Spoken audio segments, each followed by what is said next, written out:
तो हेलो दोस्तों, आप सभी का स्वागत है आज के इस नए वीडियो में नए टॉपिक के साथ। आशा करता हूं आप सभी बहुत ही मस्त होंगे और अपने अपने पढ़ाई में तेजी के साथ व्यस्त होंगे। तो चलिए इस प्रकार से आज के इस नए टॉपिक में आज हम लोग एक नए चैप्टर की शुरुआत करने वाले हैं। कौन सी चैप्टर? डी ब्लॉक तथा एफ ब्लॉक जो चैप्टर है इसको हम लोग स्टार्ट करने वाले हैं। हम लोग पिछले वाले जो चैप्टर था पी ब्लॉक के तत्व, पी ब्लॉक एलिमेंट्स, उसके अंतर्गत जितने भी इंपॉर्टेंट टॉपिक है उसको आसानी से कवर कर चुके हैं। उसका प्लेलिस्ट बन चुका है, आप मेरे चैनल पर जाकर देख सकते हैं। आज से हम लोग डी तथा एफ ब्लॉक के तत्वों के बारे में संपूर्ण जानकारी आपको देने वाले हैं। इसमें जितने भी इंपॉर्टेंट टॉपिक है उसको हम लोग कवर करेंगे। तो इस प्रकार से आज की इस पहले से टॉपिक में डी ब्लॉक के तत्व आखिर होता क्या है, इसको हम लोग बेसिक से जानकारी लेने वाले हैं। अर्थात संक्रमण तत्व किसे कहते हैं? जो डी ब्लॉक का तत्व होता है उसे ही संक्रमण तत्व बोलते हैं। तो ये जो क्वेश्चन है आपको समझना जरूरी है, ये थोड़ा सा क्लियर करने वाला क्वेश्चन है। संक्रमण जो तत्व है ये आपको कभी कभी पूछ लिया जाता है। तो इस प्रकार से आज की इस टॉपिक में हम लोग जो डी ब्लॉक के तत्व हैं, डी ब्लॉक एलिमेंट्स हैं, वो कहां पर होते हैं हमारे सारणी में, इसको हम लोग आसानी से क्लियर करने वाले हैं। तो चलिए बिना किसी समय गंवाए इसको समझने का प्रयास करेंगे। तो देख सकते हैं ये हमारा क्या है, पीरियोडिक टेबल है, पीरियोडिक टेबल ऑफ द क्या एलिमेंट्स, अर्थात ये तत्वों की क्या है आवर्त सारणी है। देख सकते हैं इस प्रकार से होता है, जो कि वर्ग कितना होता है 18 होता है। अर्थात हमारे आवर्त सारणी में वर्ग कितना होता है 18 होता है। देख सकते हैं 1 2 3 4 ऐसे लेकर कितना तक होता है 18 तक होता है। और इसमें समूह कितने हैं देख सकते हैं, समूह अर्थात श्रेणी क्या होते हैं, श्रेणी देख सकते हैं ऊपर से नीचे जो होता है उसको श्रेणी कहते हैं, और दायां से बायां जितना होता है उसको क्या कहते हैं, वर्ग कहते हैं।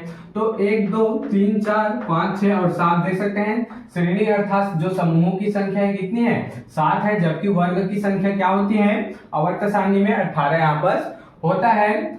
अब इसमें डी ब्लॉक के तत्व किसको बोलते हैं, तो ध्यान देंगे यहाँ पर आपको जो 1 और 2 समूह दिखाई दे रहा है ये कौन सा ब्लॉक है, तो ये एस ब्लॉक है।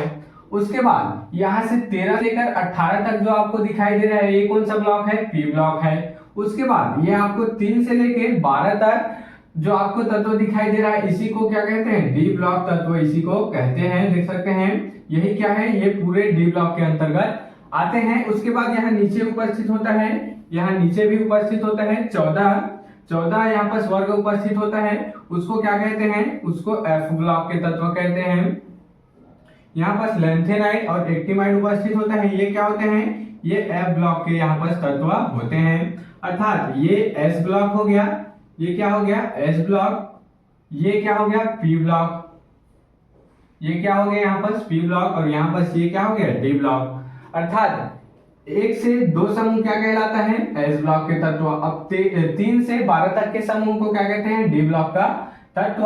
और 13 से लेकर 14 तक के 13 से लेकर 18 तक के तत्व को क्या कहते हैं, पी ब्लॉक के तत्व यहाँ पर कह दिया जाता है। इसी प्रकार से नीचे का एफ ब्लॉक का तत्व यहाँ पर कहलाता है। आशा करता हूँ कि आपको डी ब्लॉक तत्व 3 से लेकर 12 तक क्लियर हो गया होगा।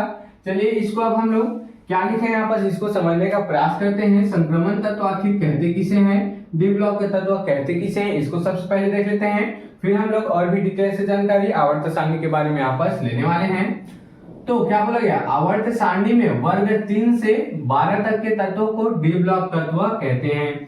देख सकते हैं अगर आपको सिंपल से अगर क्वेश्चन पूछ दिया जाए तो आपको बोलना है डी ब्लॉक के तत्व किसे कहते हैं। ऐसा क्वेश्चन पूछ दिया जाए तो आपको साधारण से बोलना है आवर्त सारणी में जो हमारा पीरियोडिक टेबल होता है उसमें 3 से लेकर 12 तक के एलिमेंट्स जो आते हैं, 3 से लेकर 12 तक के जो तत्व आते हैं उसे ही डी ब्लॉक का तत्व यहाँ पर कह दिया जाता है।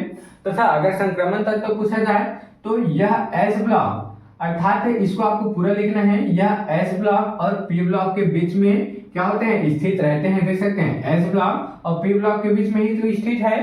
देख सकते हैं इधर का क्या है एस ब्लॉक है, इधर का 13 से 18 तक क्या है पी ब्लॉक है, और ये बीच में क्या उपस्थित है डी ब्लॉक है।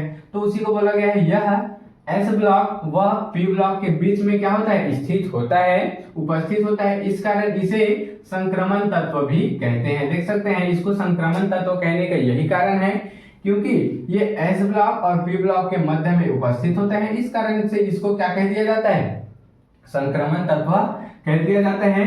और जो डी ब्लॉक है उसको 4 श्रेणियों में बांटा जाता है। देख सकते हैं एस ब्लॉक तो 1 2 3 4 5 6 7 श्रेणी में बांटा है, और इधर पी ब्लॉक भी 7 श्रेणी में बटा है, कुछ कुछ 6 श्रेणी में, इधर भी कुछ 6 श्रेणी में, किंतु जो डी ब्लॉक के तत्व हैं सारे 4 श्रेणी में बटे होते हैं। अर्थात जो डी ब्लॉक के तत्व है, डी ब्लॉक को कितने श्रेणी में बांटा गया है? 4 श्रेणी में। तो कौन कौन सा श्रेणी यहाँ पर देख लेते हैं। पहला श्रेणी तो यह हो गया, देख सकते हैं पहला श्रेणी कौन सा हो गया? ये हो गया यहाँ पर, दूसरा ये हो गया, तीसरा यहाँ पर ये हो गया, देख सकते हैं, चौथा क्या हो गया? यहाँ पर हो गया। पहला श्रेणी स्कैंडियम से लेकर जिंक तक, अर्थात 3 से लेकर 12 तक के तत्वों को क्या कहते हैं? 12 तक के तत्वों को क्या कहते हैं? पहला श्रेणी का तत्व किसका? डी ब्लॉक का। उसके बाद दूसरा श्रेणी देख सकते हैं वाई से लेकर सी डी तक। उसके बाद एल ए से लेकर क्या है? ये लैंथियम है, लैंथेनम है, वहां से लेकर मरकरी तक। उसके बाद एक्टिमाइड से लेकर यहाँ तक CN तक, क्या नाम है उसको आप देख लीजिएगा। तो देख सकते हैं यहाँ पर 4 श्रेणी में बांटा गया है।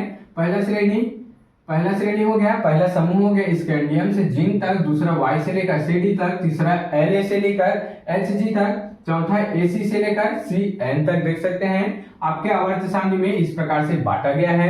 अब इसको डी ब्लॉक ही क्यों बोला गया? इसको एस ब्लॉक ही क्यों बोला गया?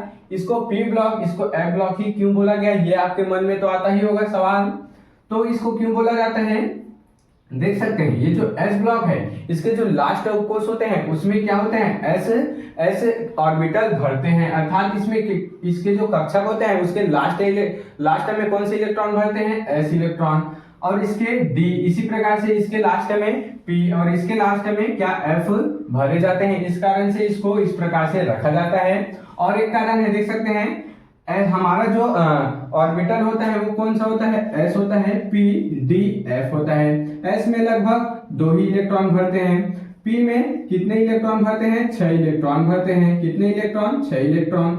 इसी प्रकार से डी में कितने भरे जाते हैं? 10 इलेक्ट्रॉन। इसमें कितने भरे जाते हैं? 10। इसी प्रकार से एफ में 14। इसी प्रकार से एफ में कितने भरे जाते हैं? 14। अब ध्यान देंगे एस में कितने भरे जाते हैं? 2, क्योंकि इसमें देख सकते हैं 2 ही समूह है, ऐसे भी देख सकते हैं। उसके बाद पी में कितने भरे जाते हैं? 6, क्योंकि देख सकते हैं इसमें 6 ही समूह है, 1 2 3 4 5 6। उसके बाद डी में कितने भरे जा सकते हैं? मिनिमम 10। तो इसमें कितने समूह है? 1 2 3 4 5 6 7 8 9 10। और इसमें एफ में कितने भरे जा सकते हैं? 14, क्योंकि इसमें कितने समूह होते हैं? 14 यहाँ पर समूह उपस्थित होते हैं। तो इस प्रकार से भी इसको रखा गया है व्यवस्थित। और लास्ट कोष में डी कक्षक भरता है, अर्थात डी इलेक्ट्रॉन भरता है, एस पी और एफ इलेक्ट्रॉन भरता है। इस कारण भी इसको इस प्रकार से रखा गया है। तो आशा करता हूं कि आपको जो पीरियोडिक टेबल ऑफ एलिमेंट्स है, अर्थात आवर्त सारणी का जो डी ब्लॉक का तत्व है आसानी से क्लियर हो गया होगा। हम लोग पी ब्लॉक के जितने भी इंपॉर्टेंट टॉपिक है आसानी से उसको क्लियर कर चुके हैं। उसका प्लेलिस्ट भी बन चुका है, लिंक नीचे डिस्क्रिप्शन में दे दूंगा, आप वहां से उसके जो इंपॉर्टेंट टॉपिक है उसको समझ लीजिएगा। अब हम लोग क्या समझेंगे? डी ब्लॉक में जितने भी इंपॉर्टेंट टॉपिक है उसको क्लियर करेंगे, फिर हम लोग एफ ब्लॉक को भी यहाँ पर समझने वाले हैं। क्योंकि हम लोग जो चैप्टर है डी तथा एफ ब्लॉक को पढ़ रहे हैं, एफ ब्लॉक के तत्वों को पढ़ रहे हैं, तो हम लोग आज से इसके बारे में स्टडी करने वाले हैं। तो अगले टॉपिक से हम लोग जितने भी डी ब्लॉक में इंपॉर्टेंट टॉपिक है उसको कवर करेंगे। तो आप इसके स्क्रीनशॉट यहाँ पर ले सकते हैं। तो आशा करता हूं कि आपको जो डी ब्लॉक के तत्व है, संक्रमण तत्व आसानी से क्लियर हो गया होगा। अगर आपको जो टॉपिक है समझ में आया होगा तो मेरे इस चैनल को जल्दी से सब्सक्राइब करके बेल वाले आइकन को दबाकर प्रेस कर लीजिएगा, ताकि आपको मेरी ऐसी अच्छे इंफॉर्मेटिव वीडियो और अच्छे इंपॉर्टेंट वीडियो की नोटिफिकेशन सबसे पहले आप तक ही पहुंचती रहे और आप क्लास 12 केमिस्ट्री की तैयारी अच्छे इंपॉर्टेंट टॉपिक के साथ कर पाए। तो चलिए फिर मिलते हैं किसी नेक्स्ट वीडियो में नए टॉपिक के साथ। तब तक के लिए जय हिंद, जय भारत।